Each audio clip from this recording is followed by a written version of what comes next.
के YouTube channel पे मैं सुभाष जयपाल आपका एक बार पुनः स्वागत करता हूं। दोस्तों, आप सभी ने वैकेंसी की सूचना सुन रखी होगी, तो वैकेंसी आने की पूरी संभावना है, तो आप सभी तैयारी जुट जाएं। आप अपने नोट्स तैयार करें, सभी क्लासें रेगुलर अटेंड करें। और मैंने आपको बता दिया दोस्तों, 20 तारीख को मैं जितनी क्लासें आपकी कंप्लीट हो जाएगी उनका टेस्ट लूंगा, और टेस्ट में अपने को पता लग जाएगा आप किस कंडीशन के अंदर हो।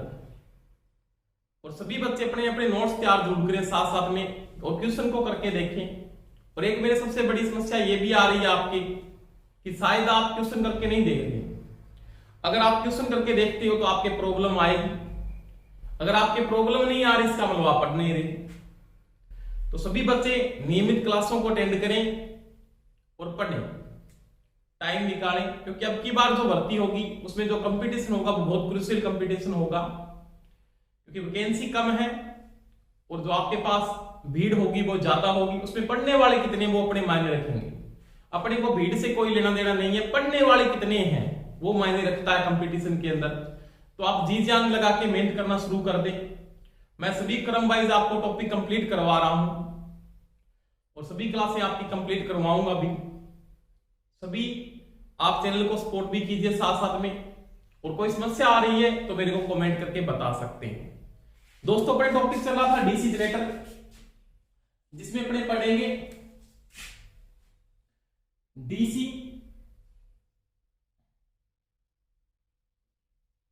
जनरेटर के भाग,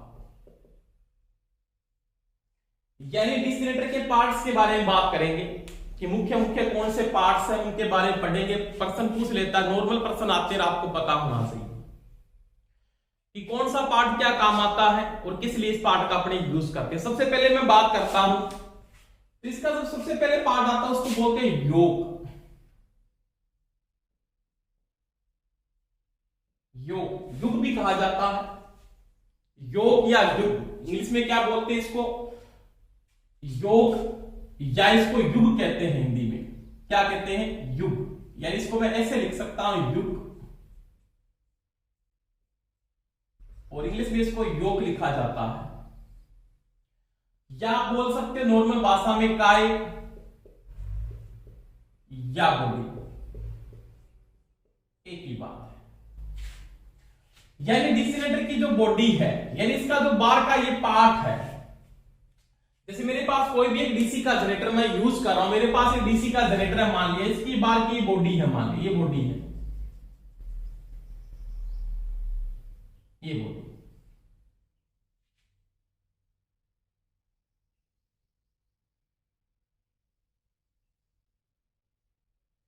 ये आपके पास डीसी जनरेटर की दोस्तों क्या है, बॉडी, यानी आपने क्या काय को बनाया। पहली बात, ये जो बार की बॉडी है ये किसकी बनती है, ये जो दोस्तों बनाई जाती है ना, ये बनती है कास्ट आयरन की, कास्ट आयरन, जिसको दोस्तों डलवा लोहा कहते हैं। क्या कहते हैं, डलवा लोहा। यानी इसकी जो बॉडी है वो डलवे लोहे या कास्ट आयरन से बनाई जाती है। तो छोटी मशीनें हैं वो लगभग सभी की बॉडी किससे बनती है, कास्ट आयरन यानी किससे बनाते हैं, डलवे लोहे से बनाई जाती है। परंतु अगर दोस्तों यहां पे एक बात करता है कि आपके पास अगर बड़ी मशीनें हैं, क्या है, बड़ी मशीनें, अगर आपके पास छोटी मशीनें हैं, अगर आपके पास ये बड़ी मशीन है तो इसकी जो बॉडी है ना वो डलवे इस्पात से बनाई जाती है, डलवा इस्पात। क्या होता है, डलवे इस्पात से दोस्तों अपने क्या करते हैं, बनाते हैं, डलवे इस्पात से बनाते हैं, या इसको बोलते हैं रोल्ड इस्पात। क्या कहा जाता है, रोल्ड इस्पात, एक ही बात है। अब देखो इसकी बॉडी, ये जो बार की बॉडी है ये फेरामैग्नेटिक पदार्थ होता है। कौन सा पदार्थ है, लोहे चुंबकीय पदार्थ से बनाते हैं। रीजन मैं आपको बता दूंगा क्या रीजन होता है। पहली बात, इसकी बॉडी डलवे लोहे, यानी छोटी मशीनों की नॉर्मल बॉडी डलवे लोहे से बनाती है, और बड़ी मशीनों की जो बॉडी होती है वो डलवा इस्पात या रोल्ड इस्पात होता है। समझ में आ गई दोस्तों मेरी बात। दूसरी बात, इसका कार्य क्या है, कार्य। तो किसका काम क्या है? बॉडी का जो ये वर्क है, इस बॉडी का वर्क क्या है? आपकी बार की बॉडी यानी बार की स्किन का वर्क क्या है? आपकी बॉडी का क्या वर्क है? आपके जो आंतरिक भाग है उसको क्या प्रदान करना? सुरक्षा प्रदान करना। यानी इसके जो आंतरिक भाग होंगे, आंतरिक भागों को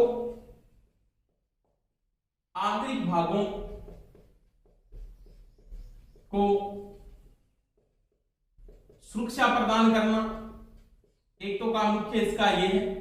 यानी जो आंतरिक भाग है उनको क्या प्रदान करना? सेफ्टी देना। जैसे आर्मेचर हो गया, ऐसे तो यानी कि वाइंडिंग आपने खुले में डाल दी, आर्मेचर वाइंडिंग होगी। आपकी पोल शू पे मैं वाइंडिंग करूंगा, पोल शू को ये आधार भी देता है। यानी पोल शू को जो आधार प्रदान करता है वो कौन प्रदान करता है? बॉडी या योक प्रदान करती है। आंतरिक भागों को क्या प्रदान करना? सेफ्टी देना है। मेरा काम इसका क्या है? आंतरिक भागों को सुरक्षा प्रदान करना। जो इसके आंतरिक भाग है उनको क्या प्रदान करना? सुरक्षा प्रदान करना। दोस्तों दूसरी बात, इसका काम क्या है कि जो चुंबकीय परिपथ बनेगा, ये जो चुंबकीय परिपथ बनेगा उसको क्या प्रदान करे? आसान रास्ता दे। यानी चुंबकीय परिपथ को आसान रास्ता प्रदान करना, ये इसका क्या है दोस्तों? सेकंड वर्क है। यानी मैग्नेटिक परिपथ यानी जो चुंबकीय क्षेत्र जो बढ़ाएगी, अपने यहाँ पे फील्ड वाइंडिंग प्रदान बढ़ाओगे, उसमें चुंबकीय क्षेत्र को क्या प्रदान करना? आसान रास्ता देना और चुंबकीय फ्लक्स को लीकेज नहीं होने देना। चुंबकीय फ्लक्स को लीकेज यानी चुंबकीय फ्लक्स का क्षरण नहीं होने देता। यानी चुंबकीय फ्लक्स का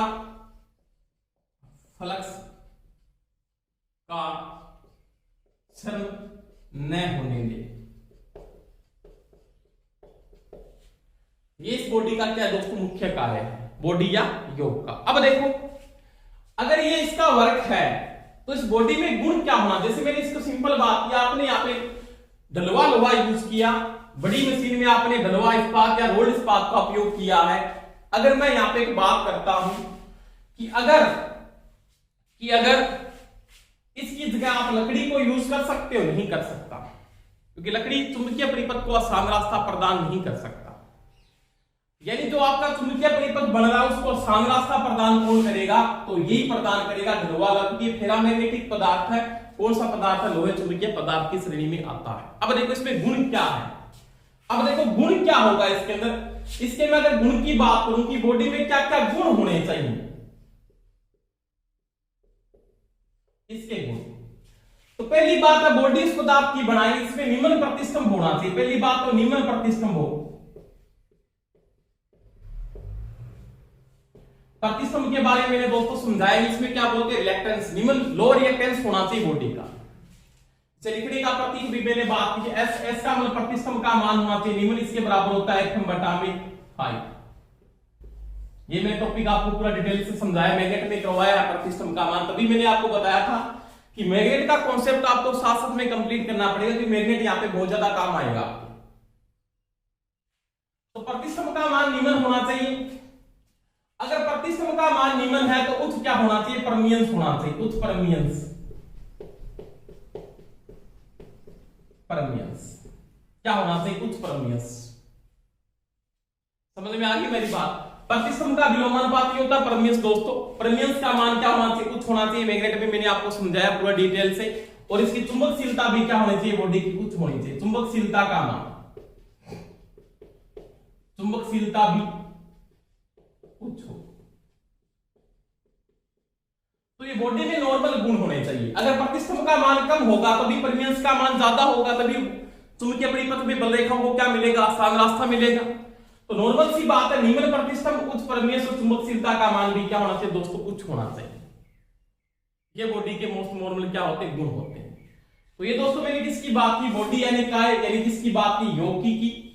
छोटी मशीनों की बॉडी ढलवे लोहे से बनाते हैं या ढलवा इस्पात बोलते हैं, इसको अपने कास्ट आयरन में बोलते हैं, सॉरी। बड़ी मशीनों की बॉडी ढलवा इस्पात या इसको रोल्ड इस्पात कहा जाता है। क्या बोलते हो? रोल्ड इस्पात कहा जाता है। एक ही बात है कि इसको कास्ट स्टील भी बोल सकते हो आप। इसको क्या बोल सकते हैं? इसमें कास्ट स्टील बोलते हैं, कास्ट स्टील, एक ही बात है। इससे बनाई जाती है। इसका वर्क क्या है? आंतरिक भागों को सेफ्टी प्रदान करना, जो सारे के सारे आपके आंतरिक भागों को क्या प्रदान करना? सुरक्षा प्रदान करना। दूसरी बात, चुंबकीय परिपथ को आसान रास्ता देना, और चुंबकीय परिपथ का जो क्षरण फ्लक्स हो रहा है उसका मान न होने देना। ये इसका क्या है? वर्क है। इसमें गुण क्या होना चाहिए? निम्न प्रतिष्ठम, उच्च परमीयस और उच्च चुंबकशीलता का गुण होना चाहिए। तो ये दोस्तों मैंने किसकी बात की? बॉडी यानी किसकी बात की? योग की बात की। इसके बाद देखो दोस्तों, बात करते हैं नेक्स्ट पे।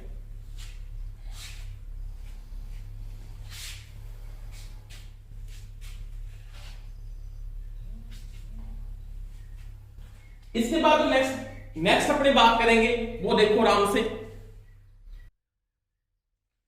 इसके बाद बात करेंगे अपने आखिरी दूसरे पॉइंट की।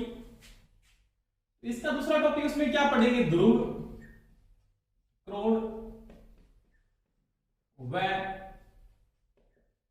ध्रुवशु। ध्रुव क्रोड व ध्रुवशु के बारे में बात करेंगे। वो देखो, इसको बोलते हैं पोल कोर एंड पोल शू। पोल शू देखो,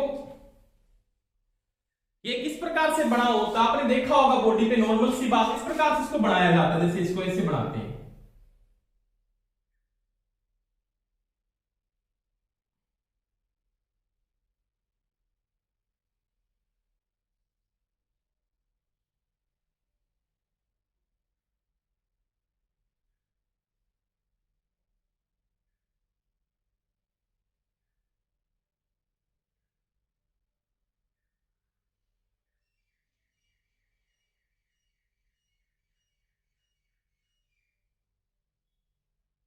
इस प्रकार से बना होता दोस्तों, इस प्रकार से ऐसे।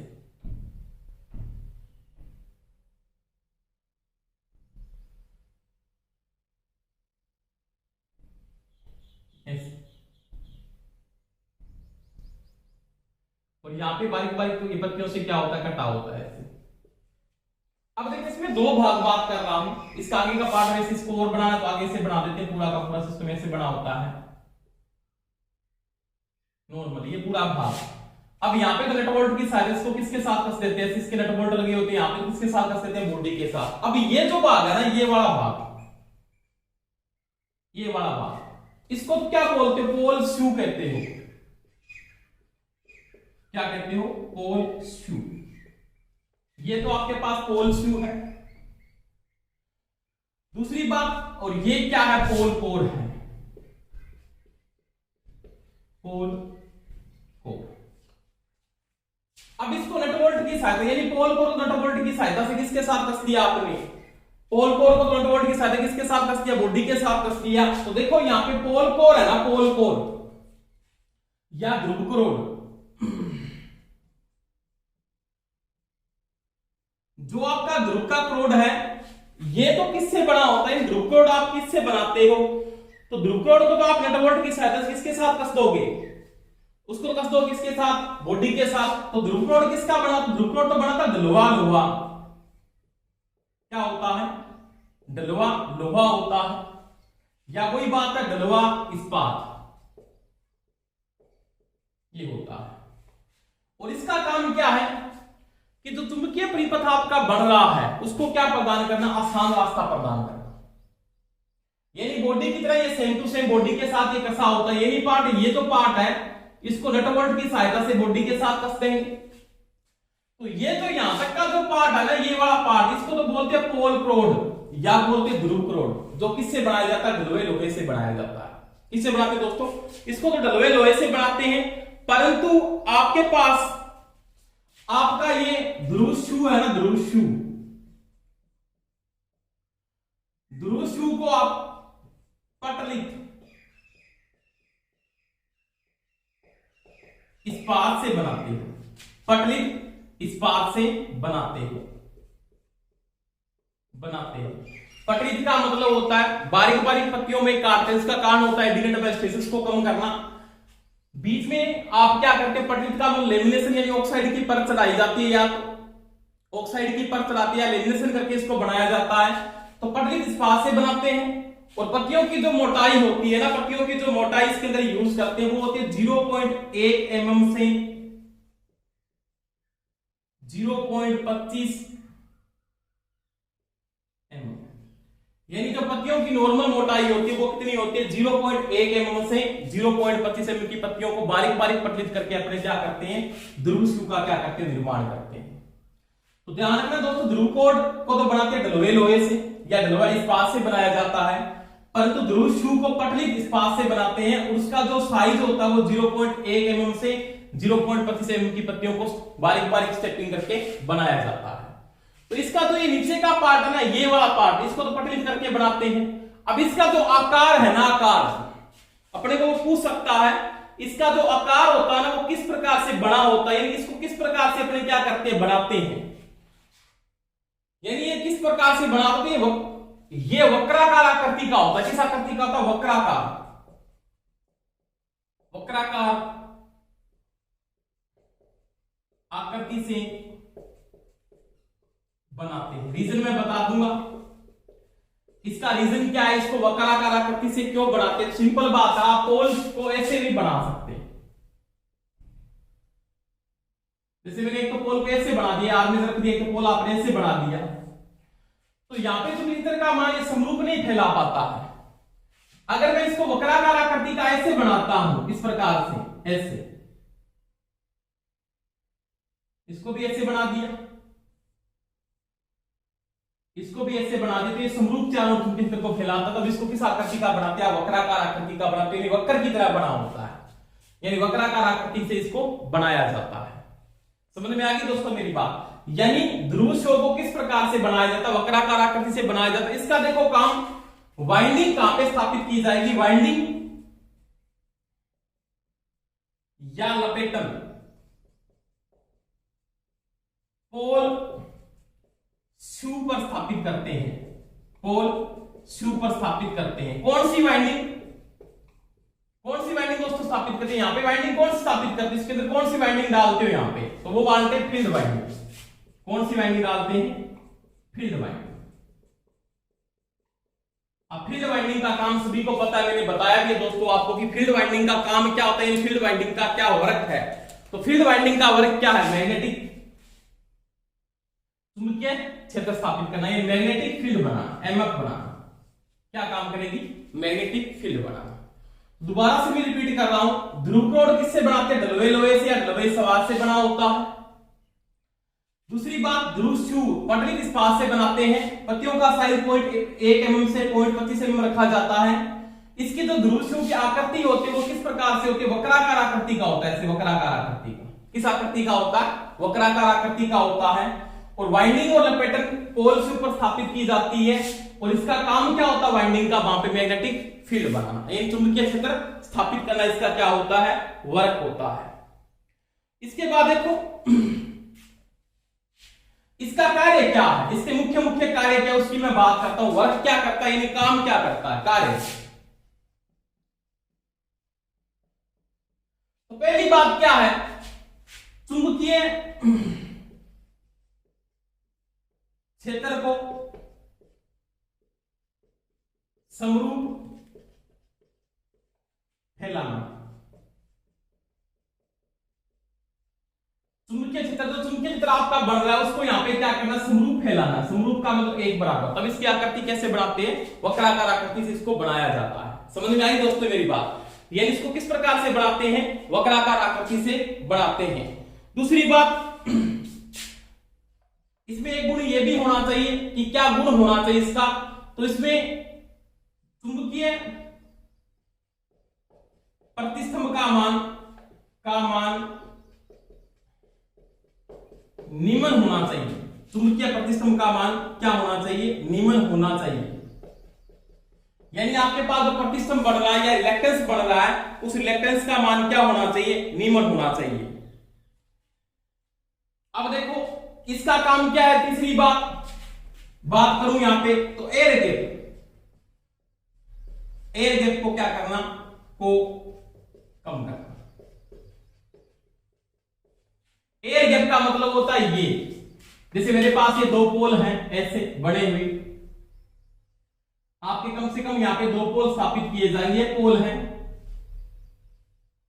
और ये बीच में क्या है, आर्मेचर है मान लिया, तो ये इसका एयर गैप है। आपका जो एयर गैप है उसको क्या करना, कम करना, यानी ऐसे नहीं अलग अलग हो, समरूप होना चाहिए, एक एरिया के अंदर समान। एयर गैप क्या होना चाहिए, समान होना चाहिए। सूप का जो अनुप्रस्थ क्षेत्रफल आप क्या करें, अधिक होने से, अनुप्रस्थ क्षेत्र अधिक, यानी शू का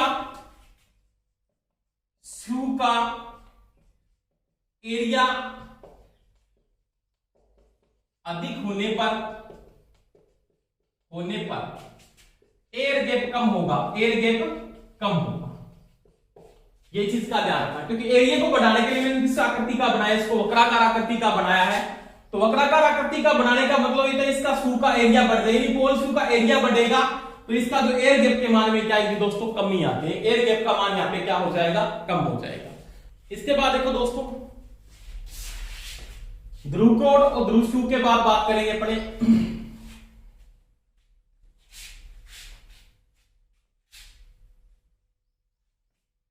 फील्ड वाइंडिंग।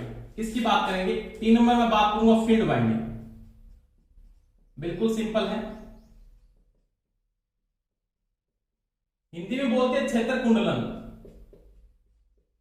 क्षेत्र कुंडलन।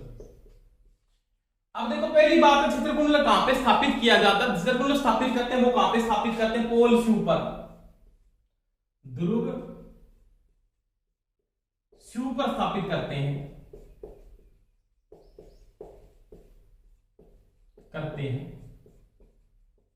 समझ में आ गई बात। यानी विशेष प्रकार के फ्रमे पर कोयलों को लपेटकर ध्रुव शू के ऊपर अपने किसको स्थापित करते हैं, क्षेत्र कुंडलों को स्थापित किया जाता है। दूसरी बात, ये किसका बना होता है, ये सुपरनेमड कॉपर होता है, सुपरनेमड कॉपर, यानी सुपरनेमड कॉपर, यानी इंसुलेटेड तांबे से बनाया जाता है। तो ये सुपरनेमड कॉपर से आपकी वाइंडिंग या पैटर्न बनाई जाती है, और इसका जो कार्य है, ये वर्क है इसका काम क्या है, तो विद्युत धारा प्रवाह करने पर, विद्युत धारा प्रवाह करने पर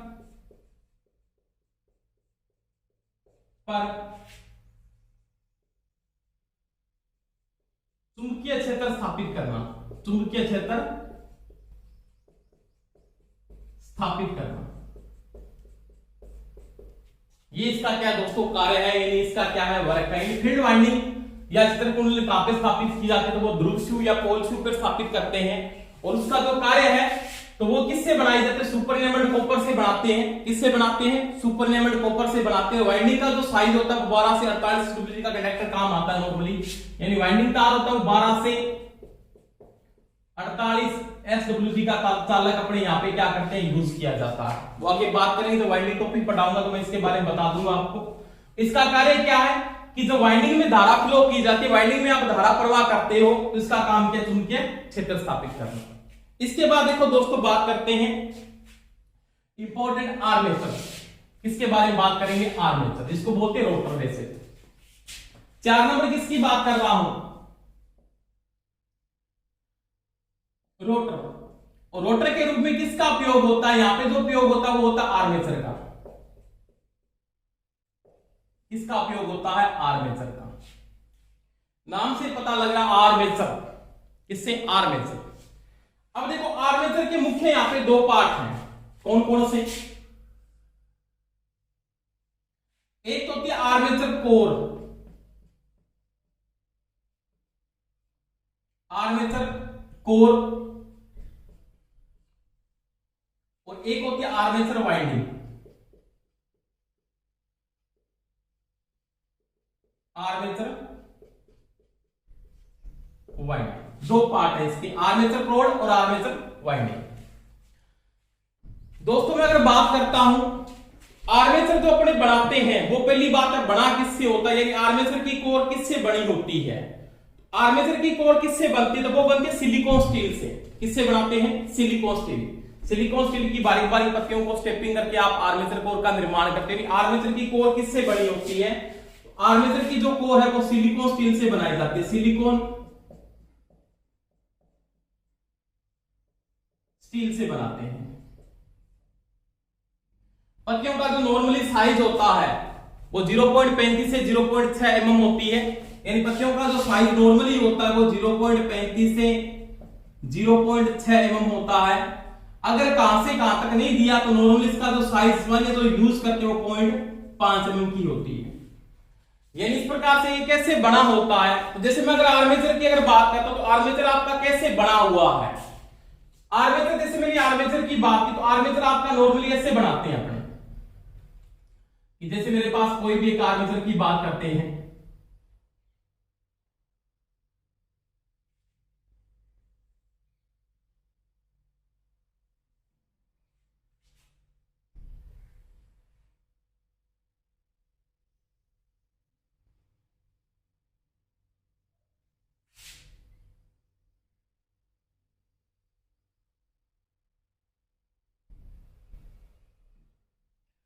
इस प्रकार से आर्मेचर एक बेलनाकार आकृति का होता है, नॉर्मल पता ही आपको। देखो इसमें क्या कटे होते हैं, बाद में स्लोट बने होते हैं ऐसे,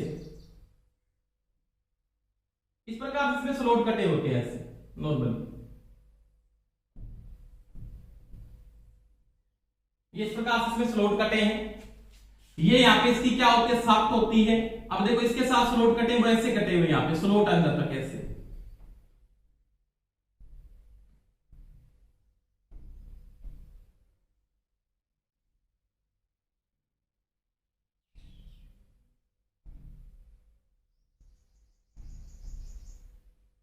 इसमें ऐसे चारों क्या कटे हैं, स्लोट कटे हैं। क्या कटे हैं, स्लोट। अब देखो स्लोटों में जो नॉर्मली बात है, स्लोट अपने जो यूज होते हैं वो तीन प्रकार के स्लोट होते हैं। आर्मेचर किससे बना है, सिलिकॉन स्टील की बारीक बारीक पत्तियों को आप स्टेपिंग करके आर्मेचर का क्या करते हो, निर्माण करते हो। ये इसके क्या है, स्लोट है। क्या है, स्लोट। स्लोट को क्या बोलते हैं, खांचे। खांचे, समझ में आ गई दोस्तों मेरी बात।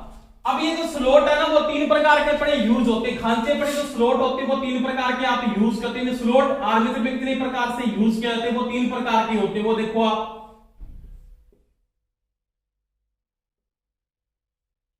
एक तो होता है बंद स्लोट, बंद। एक होता है अर्धबंद और एक होता है खुले। तीन प्रकार के स्लोट अपने काम आते हैं। तो यहां पे मैं नॉर्मल अगर बात करता हूं तो आर्मेचर में अधिकतर जो स्लोट काम आते हैं वो कौन से काम आते हैं, अर्धबंद स्लोट का अपने क्या करते हैं, उपयोग करते हैं। अर्धबंद का मतलब होता है स्लोट ऊपर से आधा खुला आधा बंद, यानी स्लोट जो बना होता है वो किस प्रकार से बना होता है। जैसे नॉर्मली बात इस प्रकार से स्लोट बना, जैसे एक स्लोट में बना के दिखाता हूं,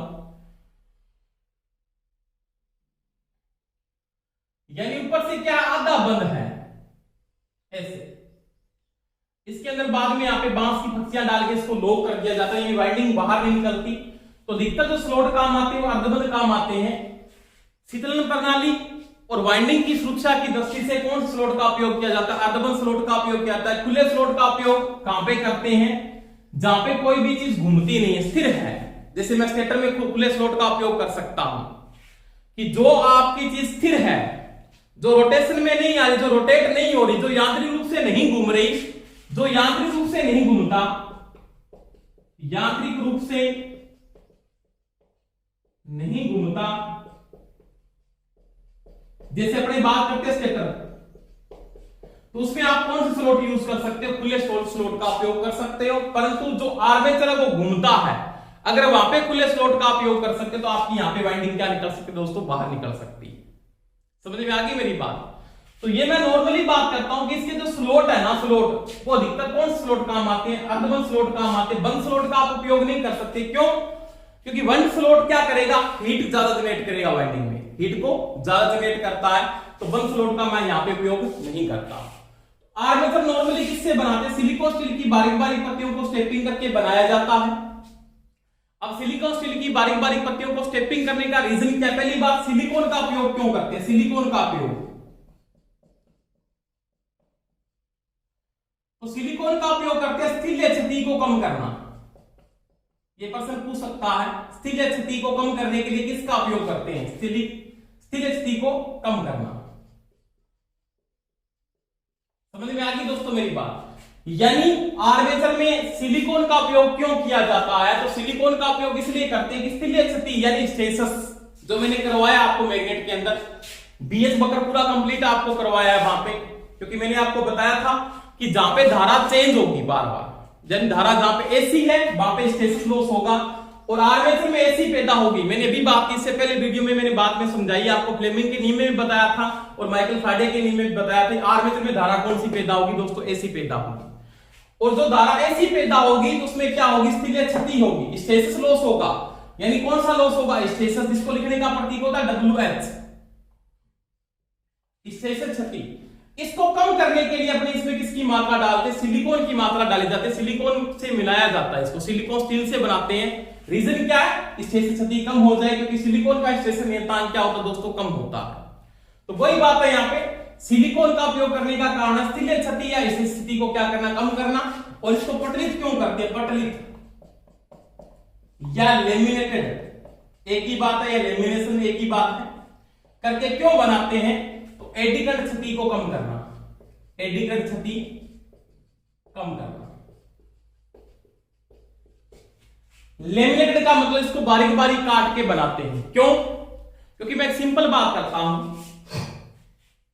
कि जब आपका आर्मेचर घूमता है फील्ड के बीच में, आर्मेचर फील्ड के बीच में घूमता है, तो मेरे को पता है कि वाइंडिंग में जो धारा पैदा होगी वो तो आप क्या करोगे? कनेक्शन से बाहर निकालो। जैसे आप इसके बाद आर्मेचर वाइंडिंग के बाद आप कम्यूटेटर पे जो कनेक्शन होगा वो राइजर हो गया, राइजर के बाद कार्बन बुश के बाद पिगटेल के बाद आगे कनेक्शन हो गया।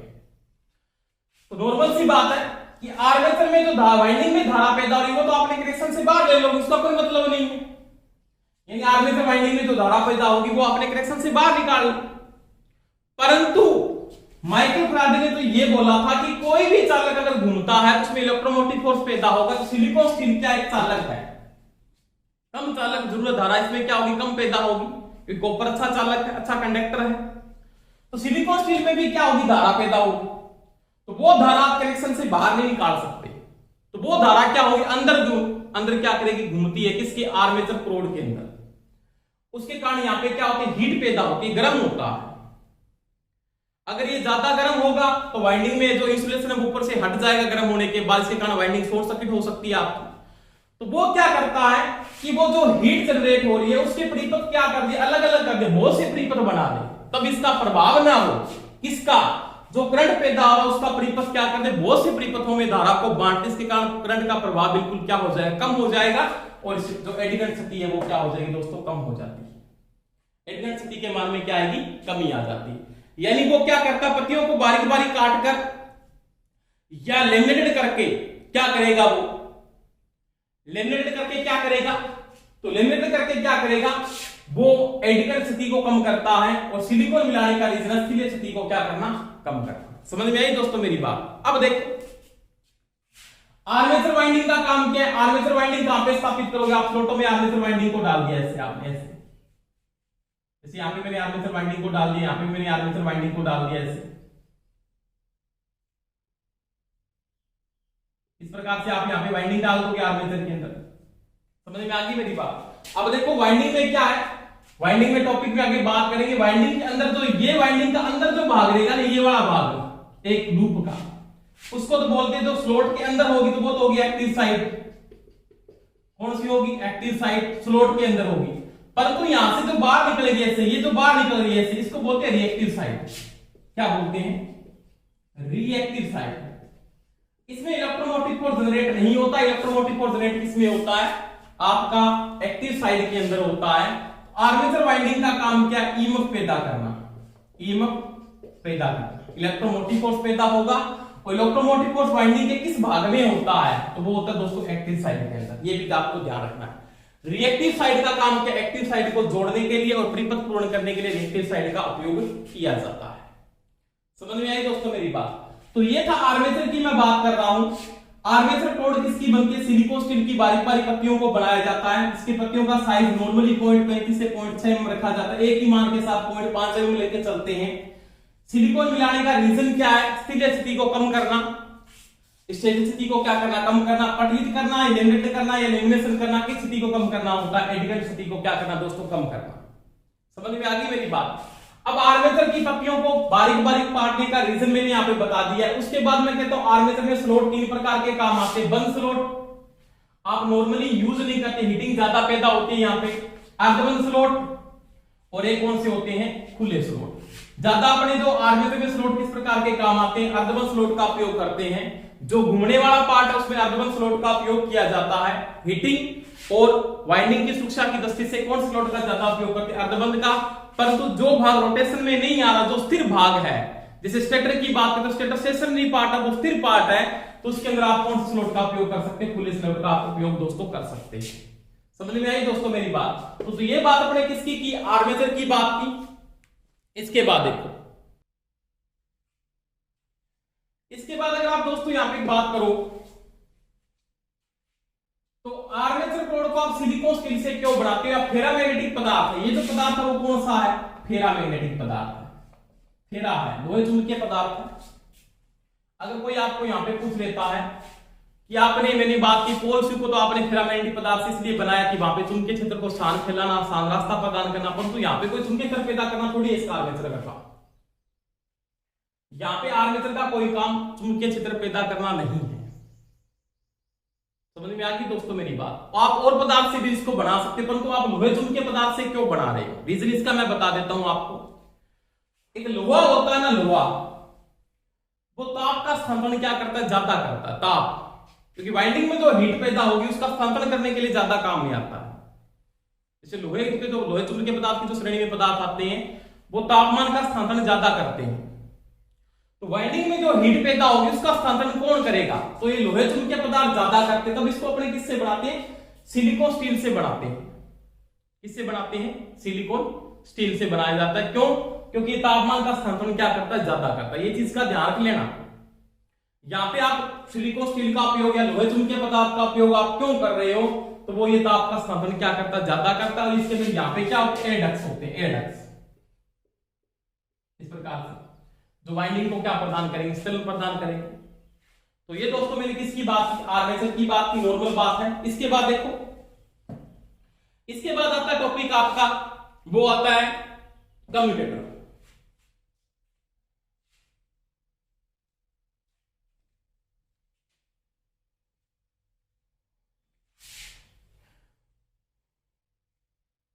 यानी आर्मेचर में जो धारा पैदा और उसकी बात की थी मैंने। इसके बाद 5 नंबर में बात करता हूं, वो होता है कम्यूटेटर। इसको हिंदी में कहते हैं दिक् परिवर्तक। इंग्लिश में क्या बोलते हैं, कम्यूटेटर।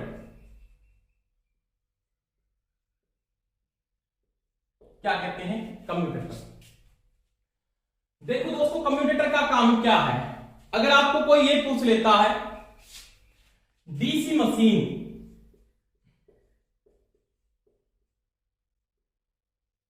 में कम्यूटेटर का कार्य क्या होता है, तो डीसी मशीन में कम्यूटेटर का कार्य है एसी को डीसी में बदलना, एसी को डीसी में बदलना,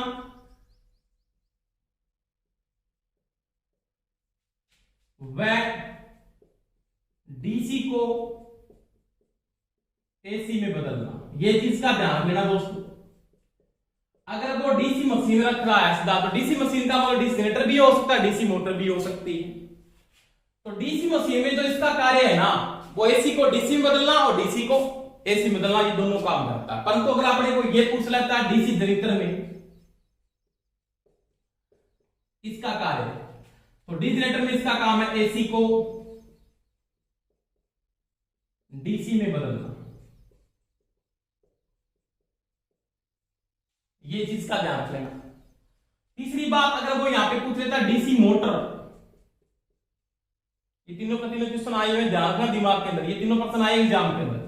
डीसी मोटर में इसका काम है डीसी को एसी में बदलना, डीसी को एसी में बदलना।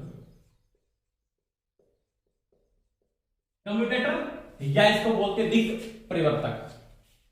दिक् परिवर्तन अलग होता है, इसको कम्यूटेशन कहा जाता है। अगर आपको कोई ये पूछ लेता है ना दिक् परिवर्तन, तो ये एक प्रकार का दोष है, इसको कम्यूटेशन कहते हैं। क्या कहते हैं, कम्यूटेशन। ये चीज नहीं है, दिक् परिवर्तक कहा जाता है इसको, दिक् परिवर्तक। अब देखो मेरे पास ये जो कम्यूटेटर है, इसका काम मैंने बता दिया, इसका जो वर्क है वो क्या काम करता है, इसका कार्य क्या है वो मैंने आपको बता दिया, इसका काम क्या है वो मैंने आपको यहाँ पे दोस्तों बता दिया है।